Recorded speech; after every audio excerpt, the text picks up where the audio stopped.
What up, what up, what up, people? It's T Shockley, aka Thaddeus, here again with another video. The Sales Vision $100 100-day video challenge. This is video number 9. Today I'm going to be probably talking for a little while. Feel free to listen. It's going to be dropping some nuggets that I've learned from a man called Kevin Trudeau, and his series called Your Wish is Your Command.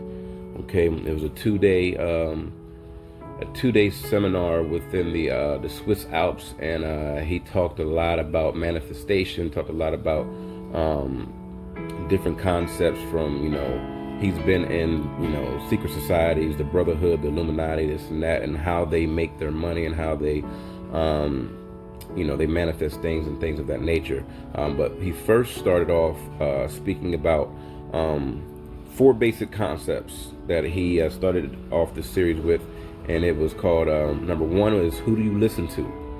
Number 2 is the teachability index. Number 3 is the training balance scale.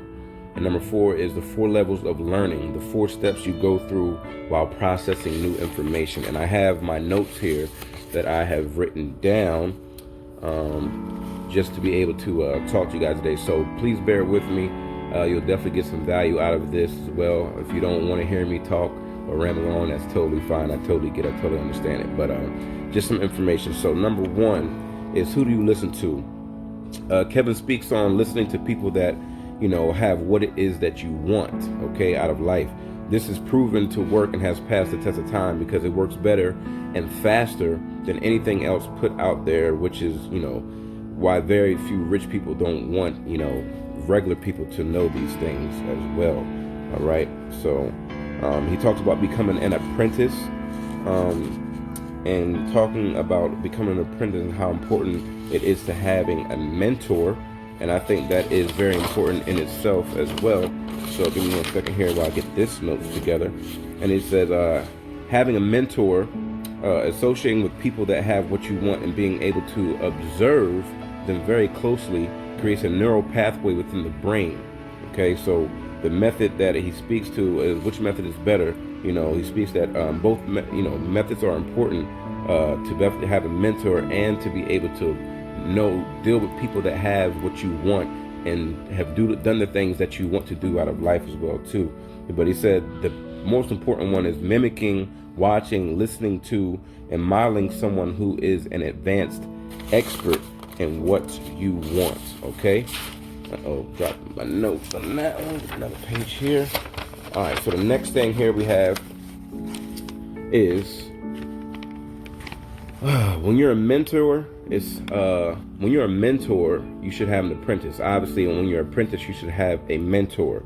Kevin didn't ask. He says, "Do we know how dumb we are? Do we know what we don't know?" Okay.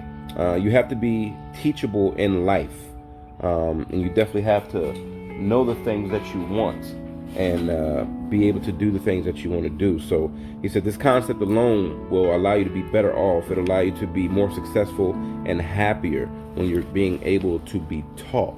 And I think that's very important as well within that. So then that moves on to the second, I'm sorry if the video is off, that moves on to the second thing, which is how to determine how teachable and how coachable you are.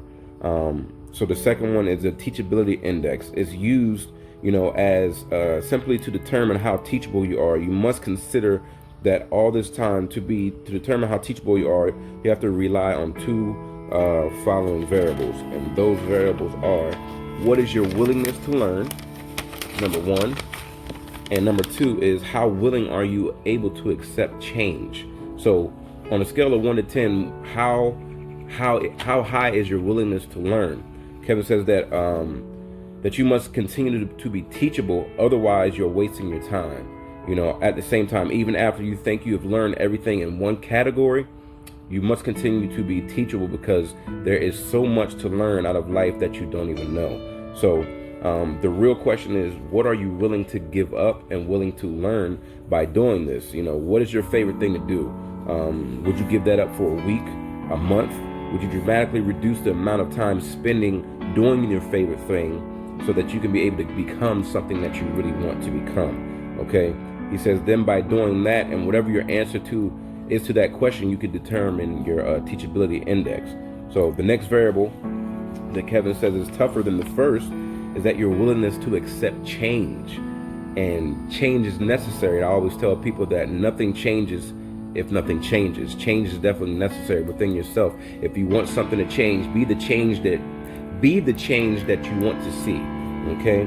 So it says here, it says if you're not happy where you're at right now, you have to make changes. Okay? What is your willingness to change the way you think, the way you feel about things and think about things, and some of the things that you want to do out of life?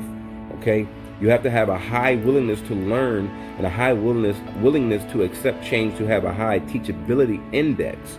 Okay? According to Kevin, those that have the highest teachability index say that they'll do whatever it takes to learn this. They'll give up anything, no problem. So if you want things in your life to change, you're going to have to change the things in your life. I'm going to say that again. If you want things to change in your life, you want things in your life to change, you have to change the things that are in your life. Okay? He said you can't do the same things over and over again, expect a different result, because it's definitely that's the definition of insanity. If you do the same things over and over again, expect a different result, it's just not going to happen. He says that if you want everything to change and a life to be different, you're going to have to change things, primarily what you think about. Okay? You think about whatever you think about the most, you will become. Okay? Literally, if you aren't teachable, you aren't going to grow, then you're dying. Then you're staying at the same place you're at, and you're actually going backwards instead of moving forwards. Okay? If you aren't teachable, you aren't growing. Okay? Then you're dying. You never stay at the same place you're at. You're actually going backwards. Okay? So that is huge as well too. So let me see this. The third one here is, give me 1 second here while I get my notes together. I apologize. The third one here is, oh, I'm sorry. There's another one with teachability index. He states here, he continues here and he states that you get the teachability index by making your own decisions and taking your responsibility through personal actions on this. When you start to see that this works from past experience, your teachability index will go up, and the belief that you can and will be able to do it will go up. In addition, Kevin speaks and says that the other way is to spend time with those that have what you want. By seeing firsthand that they have what you want, and your desire to achieve those goals will go up along with your willingness to learn. So when your desire goes up, your willingness to learn and willingness and teaching to change goes up as well. Okay? Now, step 3 is called the training balance scale. All right. So the training balance scale is a scale that on one side of the scale is known as the thoughts, thinking, desire, dreams, goals, and you think. You can also put down the words vibration, intention, energy, all that. This side of the training balance scale deals with thoughts and what goes on in the mind. Okay. All right. And also on the side of the training balance scale is how you feel with your emotions, okay? Whatever you feel inside. So the other side of the training balance scale is the actions, physical movements, what you do, techniques, strategies, action steps, plans, and activities. This side of the training balance scale is the physical actions that you do. Okay, so you can think about the things, you can speak them out, but then you have to actually do.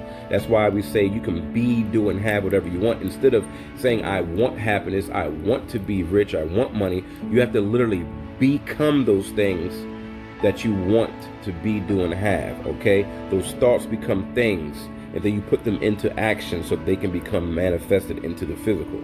Okay, he says that the thought part is putting a project in motion, and actually doing is on the other side of the training balance scale. So as we learn new information, we should learn both the why, working on goals, wants, desires, motivation, and the how. So the skills, the techniques, the methods, and the actions, that's the how. Okay, you must learn both, but the theory is that the balance should be on the learning equal amounts of both, a myth that's going to keep you broke, according to Kevin. So the part that's benefiting society is crazy, because he says here that that there is a built-in slavery system in America, which is 97% of the population is born to work their entire life and die with less than $1,000 in the bank.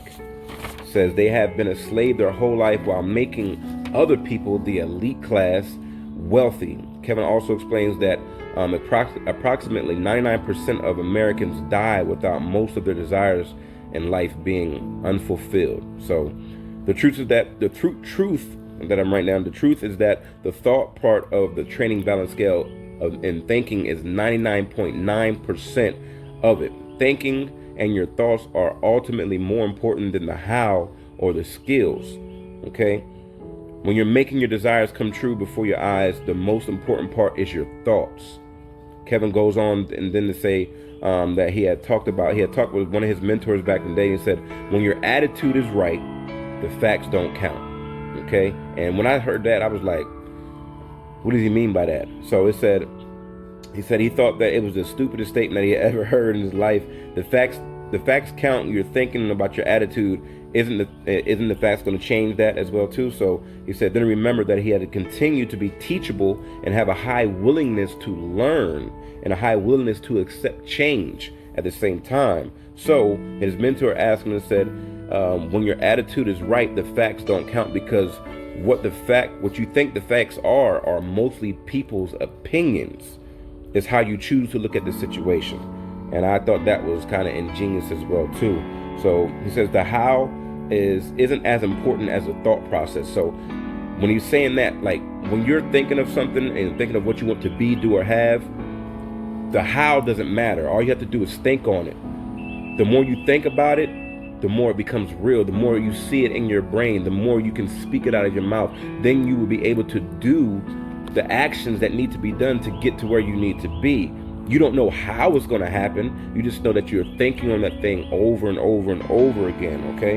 You have to understand what your thoughts are, and you have to understand the how and what you're doing, the techniques, but you have to focus your attention on the thoughts itself, okay? Work on the thought process and not worry about the how, because that will just cause doubt. Because if you worry about the how, or how things are going to work out, that's just going to make you go cray-cray, okay? All right, and I think the last one here is talking about, what did we say? The last one here is the 4 levels of learning, and I'm about to let you guys go. The 4 steps you have to go through when processing new information, okay? So, with that being said, we're going to start here. It says the 4 steps you go through when processing new information. Now, this was a huge one for me. The 4 steps are that the mind goes through when the processing new information. The first step is called unconscious incompetence, okay? When you don't know what you don't know, okay? Unconscious incompetence, when you don't know what you don't know. The second is conscious incompetence, when you know that you don't know, okay? Conscious incompetence, you know that you don't know. The third one is called conscious competence. You know that you know, okay? And then the fourth one is unconscious competence, when you know and it happens automatically on autopilot. You know, he says these are 4 areas, you know, that are very important because your objective is to get to the unconscious competence. And he gives an example. He said it's like if you're asked your name or how to tie your shoes. At first you didn't even know that you didn't even know how to tie your shoes or even what shoes were. Then you began learning, you knew that you didn't know how to tie your shoes, which is conscious incompetence. Then eventually you knew that you knew exactly how to tie your shoes, but you didn't have to think about it when you tied them. That's conscious competence. And lastly, tying your shoes became so routine that you could do it without even thinking about it. It's the knowledge in the bank, okay? If you need to talk about it, then you're unconscious. If you don't need to talk about it or think about it, then you're unconsciously competent, okay? There's been, like I said in my other video, there's been times where we've drove from work home hella tired, this and that, but we've done that so many times that it's become unconsciously competent, okay? So he says here, what do you say here? He says, by doing it over and over and over again, that's the key to being able to get to unconscious competence. So the key to getting unconscious competence level is you must do it over and over again at the conscious competence level. That is why you must have to have a high willingness to learn and a high willingness to accept change. The number one reason that people don't succeed isn't lack of knowledge, it's low teachability index. People think that they know everything. Even though you think you know, you have to always be able to learn, always want to be able to be taught, okay? The first reason people fail is that they don't learn from the right people, which means they're not getting the right information. If you don't find the right people, you don't get the right information. The first reason that people fail is that they don't have the right teachers, okay? They're not learning from the right people. They're not listening to the right people, which means they're getting the wrong information. The second reason people fail is because they have a low teachability index. They refuse to be willing to give up things in order to be obsessed with learning. They have a low willingness to learn, and even if they do have a high willingness to learn, they have a low willingness to accept change.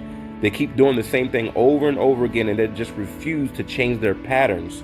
And again, those patterns are neural pathways that are in the brain, okay? Then he says the reason that it may be really hard for you to change is because you've done the same thing for so long that you've established a very strong, large neural pathway within the brain, okay? And that's very huge, because that was a breakthrough for me, for myself, because I've been doing certain things over and over and over again that I had to switch off the one side and be able to accept change, accept something different for me to become successful, okay? It says the next reason that people fail is they spend too much time on the how. That's me. I always worry about how I'm going to get to the next level. What's going to happen? Am I going to control everything? Okay? It says, remember, okay, spending too much time on the technique or the skill, thinking that that's the key. Too many excuses such as, well, I don't know how to do that. I don't know how to raise the money for that business. I don't know how in the world I could even have enough money to pay off my bills. They think that their desire, and that when they do, they think that think of their desire, and that when they do is when they come up with all the reasons why it won't happen in their life, because they don't know the technique. They don't know the how. They don't know where the money's coming from. Okay, they're stuck on that side of the training balance scale. Okay, the how's not as important as the thought process, as what you think, because thoughts become things. The more you think on it, the more you visualize it, the more you marry your thoughts with your emotions, the faster your things will manifest in your life, okay? In 3D, okay? So, lastly, he says here, lastly, he says here, the fourth reason people fail is that they don't spend enough time at the conscious competence level to develop new neural pathways. So they get to unconscious competence level where new patterns have been established, new habits, new neural pathways. This is where the information becomes automatic, and it happens instinctively, instantaneously, effortlessly, easily, and thus creating the results that if by magic, and it has, if by doing nothing, because you've done it so many times now that it's become an unconscious unconscious competence, all right? So with that being said, I just want to leave you guys off here with a little something. I think it was by, people get it from Bruce Lee, but I believe it's probably from, a Buddhist monk or something like that.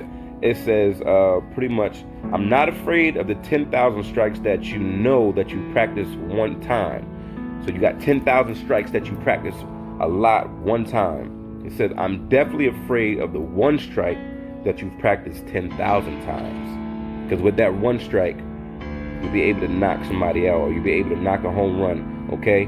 Every time. So I don't know if you guys ever heard of One Punch Man. The One Punch Man is a cartoon, it's an anime cartoon or whatnot, and he literally has practiced this punch so many times that he can knock anybody out with one punch, okay? And I think that's what people need to do. So recap is here. The 4 basic concepts called, number 1, who do you listen to? Follow people that have what you want. They have the lifestyle that you want, the things that you want and the desire. Teachability index, how teachable are you? Okay, are you willing to accept change? Are you able to be taught? Are you able to, even if you get money or even if you get success, are you able to be taught regardless, okay? Number 3 is the training balance scale. Which side of the training balance scale are you on? Are you thinking about more of the thought process? Are you thinking about more of the do process, the how process, or whatever? And the last one is the 4 levels of learning, the 4 steps you go through when processing information, okay? And I just want to leave you guys with that, man. I appreciate you guys. His name is Kevin Trudeau. Your wish is your command. You can find it for free on, it's like 14 hours of just amazingness, okay? So I'm sorry I kept you guys so long. It's the longest video I've probably ever done, but definitely if you got some value out of it, I appreciate it. If not, I totally understand, because it was a long video, but I appreciate you. If you stayed this long, man, kudos to you.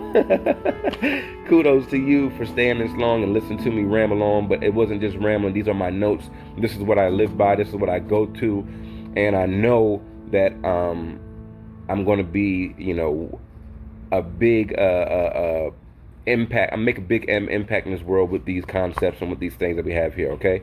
All right, I appreciate you guys for listening to me. God bless y'all. I love y'all. Y'all take it easy, all right? Be blessed.